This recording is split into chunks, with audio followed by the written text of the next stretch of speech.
નમસ્તે મિત્રો, સ્વાગત છે આપણી ચેનલમાં। આજે આપણે આ વિડીયોમાં જાણીશું ગુજરાતનું નવું મંત્રીમંડળ કોને કયું ખાતું મળ્યું તેના વિશે સંપૂર્ણ જાણકારી મેળવીશું। તો વિડીયો સ્ટાર્ટ કરીએ। ગુજરાતની રાજનીતિમાં એક મોટો ભૂકંપ આવ્યો છે। આખું મંત્રીમંડળ ફરીથી રચાયું છે અને હવે સવાલ એ છે કે આ ફેરફારનો મતલબ શું? 17 ઓક્ટોબર 2025ના રોજ ભૂપેન્દ્ર પટેલ પોતાના આખા મંત્રીમંડળને રાજીનામું આપ્યું હતું અને એક નવી ટીમ બનાવી। આવી બાબત છેલ્લે આપણે ગુજરાતમાં ક્યારેય જોઈ ન હતી। હા, આ વખતે સૌથી મોટો ફેરફાર ગુજરાતને મળ્યા છે। નવા deputy chief minister Harsh Sanghavi, યુવા ચહેરો, સોશિયલ મીડિયા પર ખૂબ જ એક્ટિવ અને હવે હોમ, ટ્રાન્સપોર્ટ અને પોલીસ જેવા મહત્ત્વના ખાતા પણ તેમની પાસે। આ શું માત્ર ચહેરો બદલવાની રાજનીતિ છે કે પાવર ડિસ્ટ્રીબ્યુટનું નવું મોડલ? મુખ્ય ફેરફાર: નાણાં વિભાગમાં નવી તાકાત, કનુભાઈ દેસાઈને ફરીથી નાણામંત્રી બનાવવામાં આવ્યા છે। આનો મતલબ સ્પષ્ટ છે, બીજેપી ચાહે છે કે ફાઇનાન્સ અને ઇકોનોમિક્સ પ્લાનિંગમાં કોઈ જોખમ ન લેવાય। ઉર્જા અને વિકાસ પર ફોકસ: ઋષિકેશ પટેલને ઉર્જા, પેટ્રોલિયમ અને ગ્રામ્ય વિકાસ જવાબદારી આપવામાં આવી છે।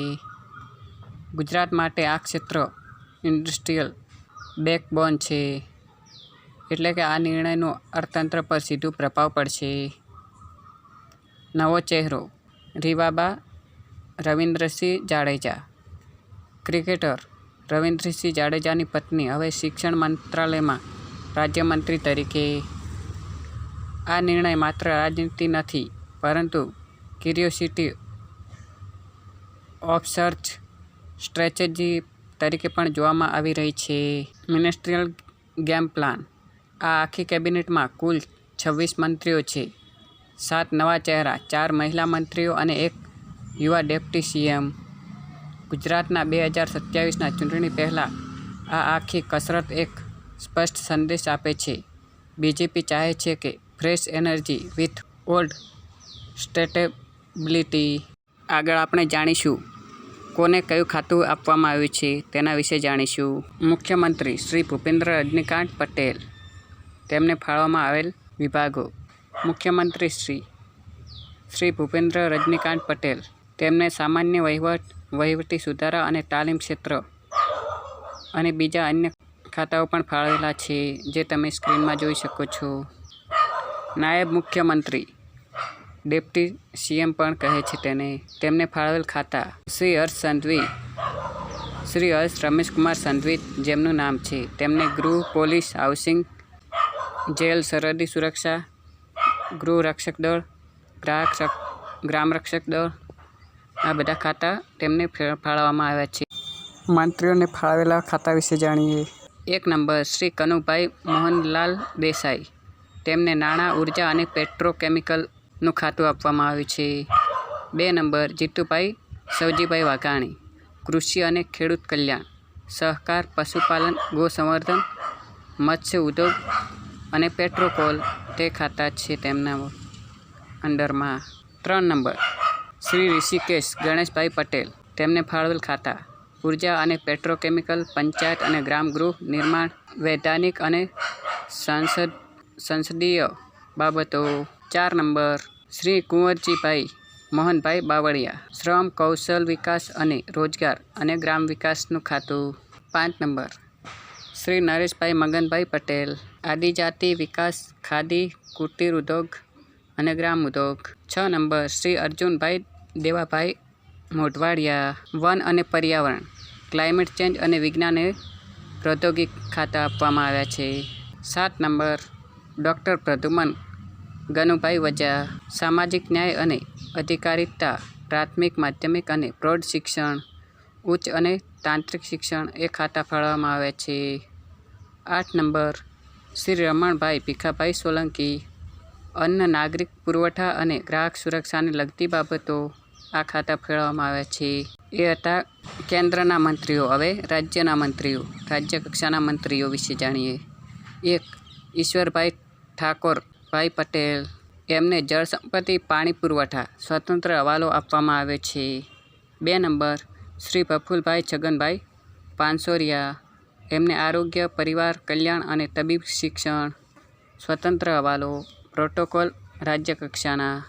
3 નંબર ડૉક્ટર મનીષા રવજીભાઈ વકીલ મહિલા અને બાળ કલ્યાણ સ્વતંત્ર હવાલો સામાજિક ન્યાય અને અધિકારિતા રાજ્ય કક્ષાના આ ખાતા ફાળવવામાં આવ્યા છે. 4 નંબર શ્રી પરસોત્તમભાઈ ઓધવજીભાઈ સોલંકી એને મત્સ્ય ઉદ્યોગનું ખાતું આપવામાં આવ્યું છે. 5 નંબર શ્રી કાંતિલાલ શિવાલાલ અમૃતિયા શ્રમ કૌશલ વિકાસ અને રોજગારનું ખાતું આપવામાં આવ્યું છે. 6 નંબર શ્રી રમેશભાઈ ભૂરાભાઈ કટારા તેમને કૃષિ અને ખેડૂત કલ્યાણ સહકાર પશુપાલન અને ગૌ સંવર્ધનનું ખાતું આપવામાં આવ્યું છે. 7 નંબર શ્રીમતી દર્શનાબેન મુકેશભાઈ વાઘેલા તેમણે શહેરી વિકાસ અને શહેરી ગૃહ નિર્માણનું ખાતું આપવામાં આવ્યું છે.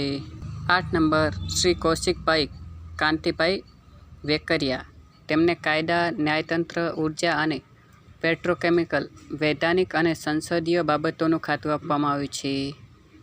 9 નંબર શ્રી પ્રવીણભાઈ ગોવર્ધનજી માળી વન અને પર્યાવરણ ક્લાઇમેટ ચેન્જ વાહન વ્યવહારનું ખાતું આપવામાં આવ્યું છે.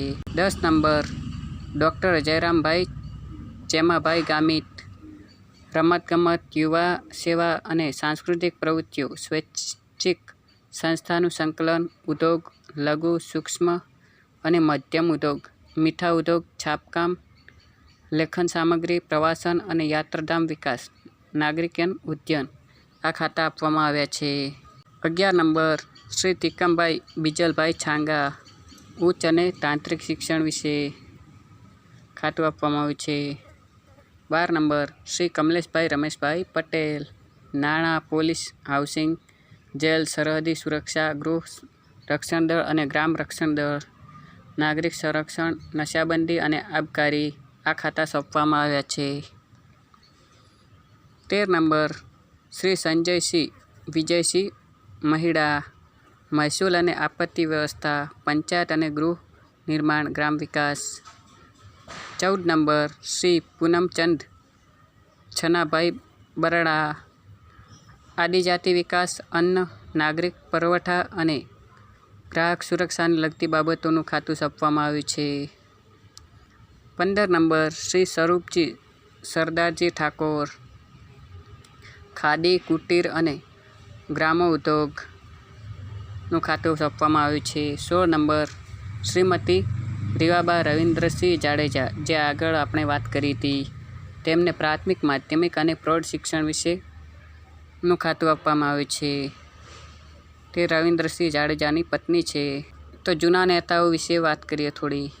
નવા મંત્રીમંડળમાં કુલ 10 મંત્રીઓને પડતા મૂકવામાં આવ્યા જેમાં બળવંતસિંહ રાજપૂત મુળુ બેરા રાજીવ પટેલ કુબેર ડિડોર ભાનુબહેન બાબરિયા મુકેશ પટેલ ભીખુસિંહ પરમાર કુંવરસિંહ હળપતિ અને બચુ ખાબડનો સમાવેશ થાય છે. આ ઉપરાંત જગદીશ વિશ્વકર્મા પંચાલ એ પ્રદેશ પ્રમુખ બનતા મંત્રી પદેથી રાજીનામું આપ્યું હતું. ગુજરાત વિધાનસભામાં 182 બેઠક અને મંત્રીમંડળની સ્થિતિ. ગુજરાત વિધાનસભાની કુલ 182 બેઠકોમાંથી ભારતીય જનતા પાર્ટી બીજેપી પાસે 162 ધારાસભ્યો છે જ્યારે કોંગ્રેસ પાસે 12 અને આમ આદમી પાર્ટી પાસે 5 અને સમાજવાદી પાર્ટી પાસે 1 ધારાસભ્ય છે. આ ઉપરાંત 2 અપક્ષ ધારાસભ્યો છે. નવા મંત્રીમંડળના માળખામાં 1 મુખ્યમંત્રી અને 1 નાયબ મુખ્યમંત્રીનો સમાવેશ થાય છે. આ નવી ટીમમાં 8 કેબિનેટ મંત્રી અને 13 રાજ્ય કક્ષાના મંત્રીઓ છે જેમાંથી 3 મંત્રીઓ પાસે રાજ્ય કક્ષાનો સ્વતંત્ર હવાલો છે. તો મિત્રો આપણે આખા કેબિનેટના 26 મંત્રીઓ વિશે જાણ્યું કોને કયું ખાતું મળ્યું. તો હવે પ્રશ્ન એ છે કે આ ફેરફાર લોકોના જીવનમાં શું બદલાવ લાવશે? શું આ નવા મંત્રીઓ ખરેખર જમીન પર કામ કરશે કે માત્ર ચૂંટણીની તૈયારી કરશે? તમારું મંતવ્ય શું છે કોમેન્ટ કરી જરૂર જણાવજો. અને જો વિડીયોની માહિતી પસંદ આવી હોય તો વિડીયોને લાઇક શેર કરવાનું ભૂલશો નહીં. મળીશું એક આવા જ ઇન્ટરેસ્ટિંગ વિડીયો સાથે અને જાણકારીસભર વિડીયો સાથે. ત્યાં સુધી જય હિન્દ જય Bharat. Thank you for watching video.